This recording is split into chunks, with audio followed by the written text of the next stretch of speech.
ಓಂ ಸದ್ಗುರುನಾಥ ಶರಣಂ ಜಯ ಜಯ. ಓಂ ಸಚ್ಚಿದಾನಂದ ಶರಣಂ ಜಯ ಜಯ. ಎಲ್ಲರಿಗೂ ನನ್ನ ನಮಸ್ಕಾರಗಳು.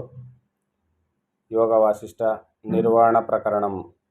ಇದರಲ್ಲಿ ಪರಶಿವನು ವಸಿಷ್ಠರಿಗೆ ದೇವರು ಯಾರು, ಪೂಜೆ ಯಾವುದು, ನಿಜವಾದ ದೇವರು ಯಾರು, ನಿಜವಾದ ಪೂಜಾ ಕ್ರಮ ಯಾವುದು ಅನ್ನೋದನ್ನು ತಿಳಿಸ್ಕೊಡ್ತಾ, ಎಲ್ಲವೂ ಪರಮಾತ್ಮನೇ ಆಗಿದ್ದಾನೆ. ಪರಮಾತ್ಮನ ಆ ಚಿತ್ತು, ಮಾಯೆಯಲ್ಲಿ ಇರ್ತಕ್ಕಂಥ ಚಿತ್ತು ಸಂಕಲ್ಪ ಮಾಡಿದ್ದರ ದೆಸೆಯಿಂದಾಗಿ ಜಗತ್ ನಿರ್ಮಾಣ ಆಗಿದೆ ಅನ್ನೋ ವಿಚಾರವನ್ನು ತಿಳಿಸ್ಕೊಡ್ತಾ ಇದ್ದಾನೆ. ಸರ್ವ ಋತುಗಳಲ್ಲಿಯೂ ಸರ್ವ ಪರುಷವಾಗಿ ಜಡವಾದ ಶೈಲಾದಿಗಳೆಂಬ ಬುಡದ ಗುಲ್ಮಗಳಿಂದ ಕೂಡಿ ಚತುರ್ವಿಧ ಶರೀರಗಳೆಂಬ ಗಂಟುಗಳಿಂದ ಕೂಡಿ ಅಮೂಲಾಗ್ರವಾಗಿ ಎಲೆಗಳಿಂದ ತುಂಬಿರುವುದು. ಇಂತಹ ಚಿತ್ತೆಂಬ ಲತೆಯಲ್ಲಿ ಸತ್ ಅಸತ್ ಎಂಬ ರೂಪವುಳ್ಳ ಹೂಗೊಂಚಲು ಮುದ್ದಾಗಿ ಅರಳಿರುವುದು.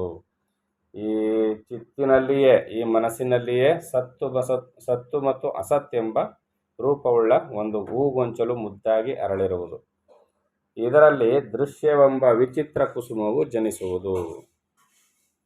ಈಗ ಅದೃಶ್ಯವಾಗಿದ್ದಂಥ ಈ ಜಗತ್ತು ವಿರಾಟ್ ಪುರುಷನೆಂಬ ಈ ಲತೆಯಲ್ಲಿ, ಈ ಬಳ್ಳಿಯಲ್ಲಿ, ಆ ಜಗತ್ತುಗಳು ಲೋಕಲೋಕಗಳು ಎನ್ನುವ ಹೂಗಳಲ್ಲಿ ಈ ವಿಚಿತ್ರವಾದ ಕುಸುಮ ಯಾವುದು ಅಂದರೆ ದೃಶ್ಯವೆಂಬ ವಿಚಿತ್ರ ಕುಸುಮವು ಜನಿಸುವುದು. ಕಣ್ಣಿಗೆ ಕಾಣದೆ ಅವ್ಯಕ್ತವಾಗಿದ್ದಂತಹ ಈಗ ದೃಶ್ಯವಾಗಿ ಕಾಣಿಸಿಕೊಳ್ಳುವಂಥ ಜಗತ್ತು ಉತ್ಪತ್ತಿಯಾಯಿತು.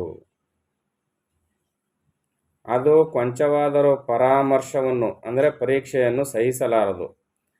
ಈ ಚಿತ್ಲತೆಯು ಬಿಳಿಯ ಬಣ್ಣದ ನೆರಳೋ ಎಂಬಂತೆ ಈ ದೃಶ್ಯ ಕುಸುಮವು ಈ ಬಳ್ಳಿಯಲ್ಲಿ ಎಲ್ಲೆಲ್ಲಿಯೂ ತೋರಿರುವುದು.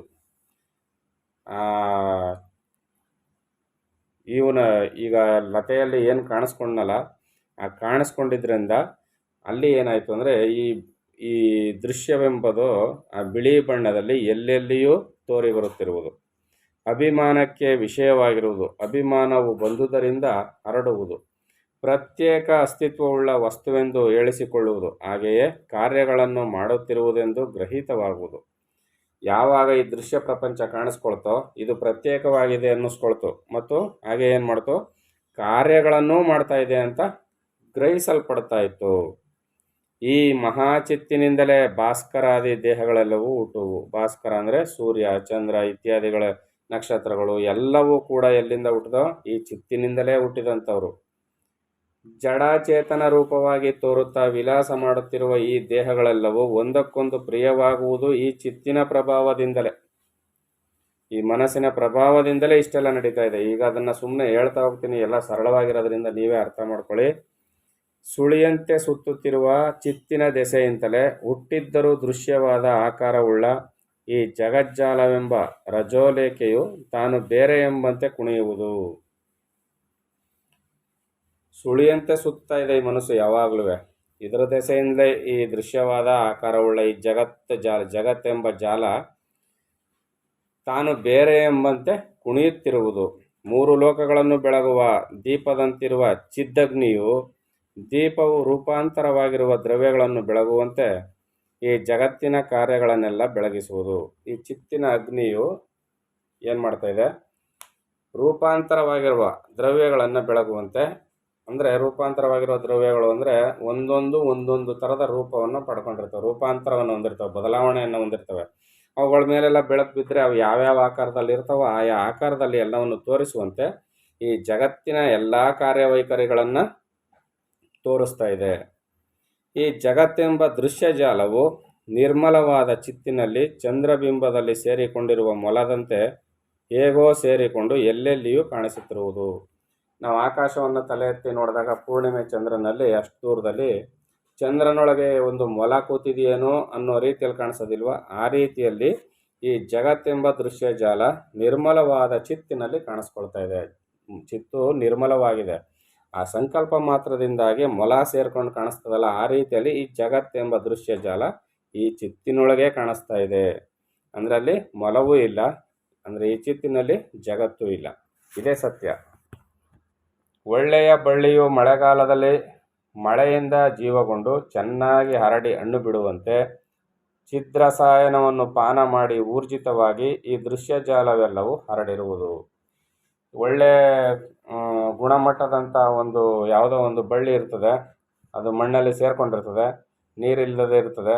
ಯಾವಾಗ ಮಳೆಗಾಲ ಬಂತೋ ಅದಕ್ಕೇನಾಗ್ತದೆ, ಜೀವ ಬರುತ್ತೆ.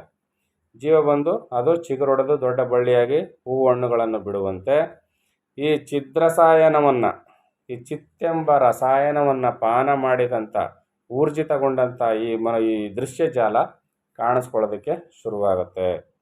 ಪ್ರತಿಯೊಂದು ಜಂತುವಿಗೂ ಜಾಡ್ಯವು ಅಂದರೆ ತಮೋಗುಣವು ಹುಟ್ಟುವುದು ಈ ಚಿತ್ತಿನ ಛಾಯೆಯಿಂದಲೇ.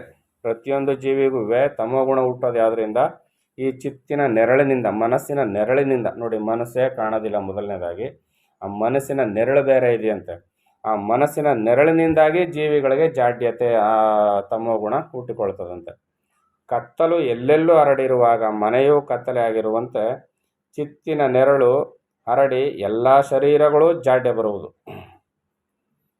ಮನೆಯಲ್ಲಿ ಎಲ್ಲ ಕಡೆ ಕತ್ತಲಿದ್ದಾಗ ಮನೆಯೊಳಗೂ ಕತ್ತಲಿರ್ತದಲ್ಲ, ಆ ರೀತಿಯಲ್ಲಿ ಯಾವಾಗ ಈ ಚಿತ್ತಿನ ನೆರಳು ಹರಡಿ ಎಲ್ಲ ಶರೀರಗಳಿಗೂ ಜಾಡ್ಯವು ಬರುವುದು. ಇನ್ನು ಚಿದ್ರಸಾಯನವು ಎಲ್ಲ ಪದಾರ್ಥಗಳನ್ನು ವ್ಯಾಪಿಸಿ ಸ್ಫುರಿಸುವುದು ಎಂದು ಹೇಳಿ ಇಲ್ಲಿ ಜಾಡ್ಯವನ್ನು ಹೇಳಿದರೆ ಹೇಗೆ? ಅಂದರೆ ಚಿತ್ತಿನ ರಸಾಯನದಿಂದ ಎಲ್ಲ ಸ್ಫುರಿಸ್ತದೆ, ಉಂಟಾಗುತ್ತೆ, ಮಳೆಗಾಲದಲ್ಲಿ ಬಳ್ಳಿಗಳು ಚಿಗುರುವಂತೆ ಅಂತ ಹೇಳಿ ಈಗ ಈ ಎಲ್ಲವೂ ಜಾಡ್ಯ ಬಂದ್ಬಿಟ್ಟಿದೆ ಜಗತ್ತಿಗೆಲ್ಲ ಅಂತ ಹೇಳಿದ್ರೆ ತಪ್ಪಾಗೋದಿಲ್ವಾ? ಅದು ಹೇಗೆ ಅಂದರೆ, ಎಲ್ಲೆಲ್ಲೂ ರಸವಿರುವಾಗ ಶುಷ್ಕತೆ ಎಲ್ಲಿಂದ ಬರಬೇಕು? ಎಲ್ಲೆಲ್ಲೂ ರಸ ಇರ್ತದೆ, ಎಲ್ಲೆಲ್ಲೂ ರಸ ತುಂಬಿರ್ಬೇಕಾದ್ರೆ ಇನ್ನು ಒಣಭೂಮಿ ಅನ್ನೋದು ಎಲ್ಲಿಂದ ಬರುತ್ತೆ ಅಲ್ವಾ? ಎಲ್ಲೆಲ್ಲೂ ನೀರೇ ಇರ್ಬೇಕಾದ್ರೆ ಒಣಭೂಮಿ ಅನ್ನೋದು ಬರೋದಿಲ್ಲ, ಎಲ್ಲ ತೇವಾಂಶ ಇದ್ದೇ ಇರ್ತದೆ. ಅದರಿಂದ ಒಣಗಿದೆ ಅಂತ ಎಲ್ಲಿ ಹೇಳೋದಕ್ಕೆ ಬರೋಕ್ಕಾಗುತ್ತೆ? ಶುಷ್ಕತೆ ಎಲ್ಲಿಂದ ಬರಬೇಕು ಅಂದರೆ ಅದು ಬರುವುದು ಚಿತ್ತಿನ ನೆರಳಿನಿಂದಲೇ.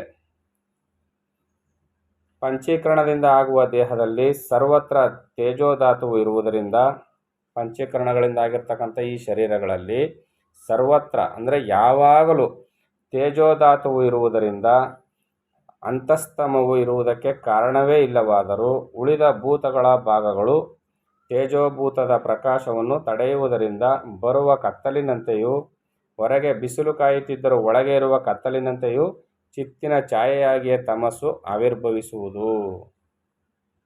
ಅರ್ಥ ಆಗ್ತಿದೆ ಅಲ್ವಾ? ಉಳಿದ ಭೂತಗಳ ಭಾಗಗಳು ತೇಜೋಭೂತವಾದ ಪ್ರಕಾಶವನ್ನು ತಡೆಯುವುದರಿಂದ ಬರುವ ಕತ್ತಲಿನಂತೆಯೂ, ಮತ್ತು ಇನ್ನೊಂದು ಹೊರಗೆ ಬಿಸಿಲು ಕಾಯ್ತಾ ಇದ್ರು ಒಳಗೆ ಇರುವ ಕತ್ತಲಿನಂತೆಯೂ.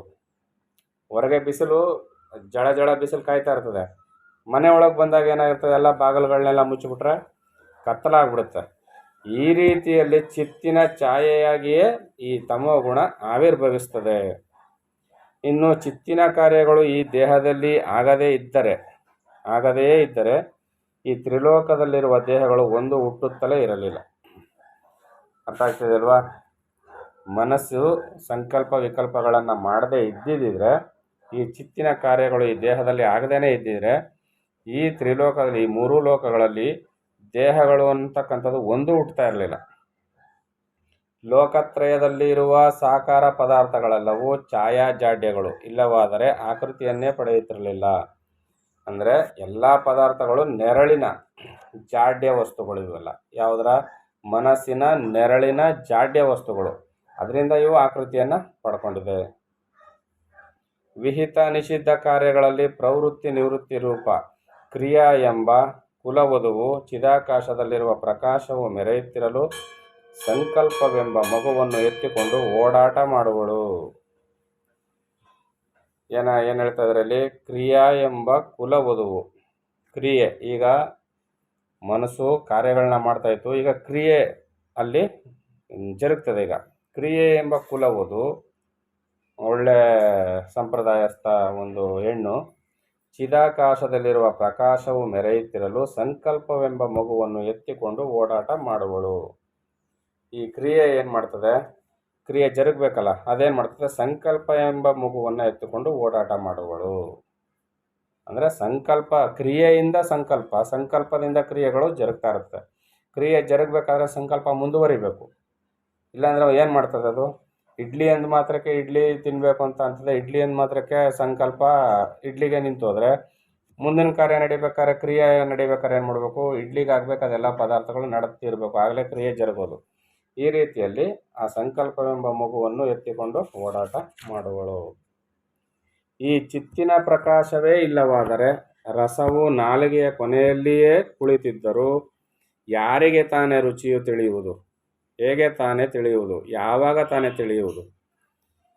ಗೊತ್ತಾಗ್ತಿದೆಯಲ್ಲ? ಈ ಚಿತ್ತಿನ ಪ್ರಕಾಶವೇ ಇಲ್ಲವಾದರೆ, ಚಿತ್ತು ಯಾವ ಕಾರ್ಯವನ್ನು ಮಾಡದೇ ಇದ್ದರೆ ರಸ ನಾಲಿಗೆ ತುದಿಯಲ್ಲಿಯೇ ಕೊನೆಯಲ್ಲೇ ಇದ್ದರೂ ಕೂಡ ಯಾರಿಗೂ ರುಚಿಯೂ ತಿಳಿಯೋದಿಲ್ಲ. ಹೇಗೆ ತಾನೇ ತಿಳಿಯುವುದು? ಯಾವಾಗ ತಾನೇ ತಿಳಿಯುವುದು?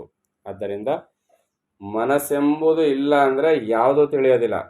ಅದಕ್ಕೆ ಈಗ ಜೀವಂತವಾಗಿದ್ದವ್ರಿಗೆ ಇವೆಲ್ಲ ತಿಳಿತದೆ, ಸತ್ತೋದವ್ರಿಗೆ ಯಾವ ರುಚಿ ರುಚಿಸ್ತದೆ, ಯಾವ ದೃಶ್ಯ ಕಣ್ಣು ಕಾಣ್ತದೆ, ಏನೂ ಕಾಣಿಸೋದಿಲ್ಲ.